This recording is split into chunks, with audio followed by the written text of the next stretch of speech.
naufrágio, traição e um morto que voltou à vida. O capítulo 32 de Sortilégio deixa o Brasil sem fôlego. A confirmação chegou no momento mais inesperado. Maura, sem hesitar, revelou que Bruno foi pessoalmente atrás de Alessandro com uma única intenção declarada: tirar sua vida. A notícia caiu como uma bomba para Vitória e Maria José, que já carregavam o peso da ausência dos dois homens desde que Alessandro e Fernando desapareceram sem deixar rastro. O silêncio que antes parecia apenas suspeito, agora ganhava contornos de tragédia anunciada. E o pior ainda estava por vir.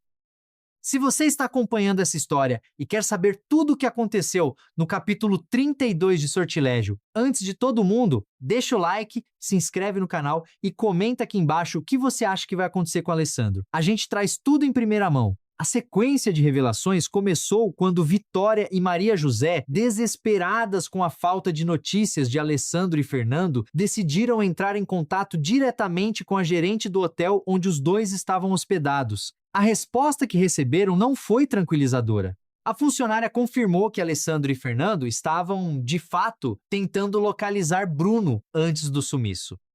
Aquela informação transformou o desaparecimento em algo muito mais sombrio. Maria José, que já vivia sob pressão constante, entrou em colapso emocional ao ouvir aquilo. Seu maior medo, o de que Bruno tivesse ido longe demais em sua obsessão pelo controle, parecia estar se tornando realidade. A confirmação de Maura fechou o cerco. Bruno não apenas sabia onde Alessandro estava, ele havia partido com a determinação de eliminar o irmão de uma vez por todas. Para Maria José, aquilo não era mais uma suspeita, era uma condenação.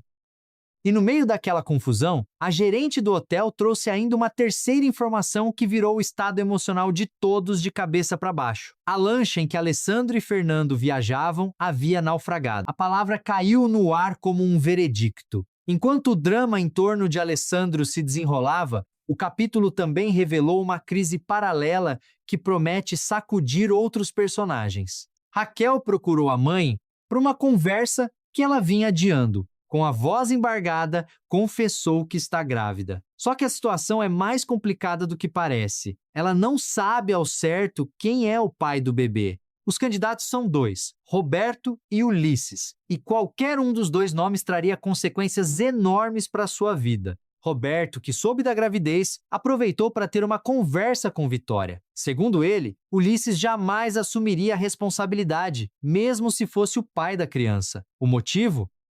Ulisses mantém uma namorada em Madrid, e a coincidência não passou despercebida. A mulher é muito parecida com Maria José.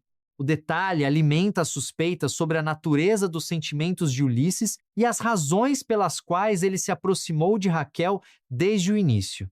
O que parecia ser uma simples questão de paternidade esconde, na verdade, uma rede de manipulações que ainda está longe de ser desvendada. Bruno, enquanto isso, não ficou parado. Com a frieza que o define, ele colocou em prática a etapa final do seu plano. Alessandro sofreu um acidente grave, algo violento o suficiente para que todos ao redor concluíssem que ele havia morrido. A cena foi calculada, executada com precisão e deixou rastros convincentes o bastante para enganar quem estava próximo. Todos acreditaram na morte de Alessandro, ninguém questionou. E Bruno, com o resultado aparente diante de si, tratou de garantir que nenhuma prova contrária viesse à tona. A primeira vítima emocional dessa notícia foi Maria José. Ela recebeu a confirmação da suposta morte de Alessandro e desabou. O impacto foi devastador. Tudo o que ela vivia até então, a pressão de Bruno, o medo constante, a culpa por estar presa naquela situação, ganhou um peso ainda maior com a perda do homem que ela deveria chamar de marido. A dor era real e Bruno observava tudo isso de longe, satisfeito com o resultado. Mas o capítulo guardava uma virada que ninguém esperava. Alessandro sobreviveu. Ele estava vivo, ainda que ferido, ainda que confuso. Porém, quando finalmente se recuperou o suficiente para retornar ao convívio das pessoas ao redor, algo estava diferente. Alessandro não se lembrava do casamento. A memória do matrimônio havia desaparecido. Ele não reconhecia aquela realidade como sua. Mesmo assim, Sem entender completamente o que havia acontecido e sem memória concreta que contradissesse o que lhe era apresentado, Alessandro optou por observar. Ele decidiu aceitar a narrativa provisoriamente e estudar o ambiente com cuidado antes de reagir. Bruno, por sua vez, aproveitou a confusão para apertar o cerco sobre quem poderia revelar algo inconveniente. Pedro Samaniego se tornou alvo direto dessa pressão. Bruno foi categórico, silêncio absoluto, sem exceções, sem brechas. Qualquer desvio seria tratado como traição, e Bruno não tinha o hábito de perdoar traições. Pedro ficou preso entre a lealdade forçada e o peso de carregar um segredo que poderia desmoronar tudo a qualquer momento. O que o capítulo 32 estabelece com clareza é o quanto a convivência passa a ser o elemento central do que vem a seguir. Com Alessandro presente, mas sem memória do passado com Maria José, e com ela ainda acreditando estar lidando com a perda e a volta de um estranho, os dois começam a compartilhar espaço de uma forma que nem eles mesmos conseguem nomear. Sentimentos surgem, não de forma brusca, não como um golpe dramático, mas como algo que cresce devagar entre silêncios e olhares, entre gestos pequenos e conversas que deveriam ser neutras e não são.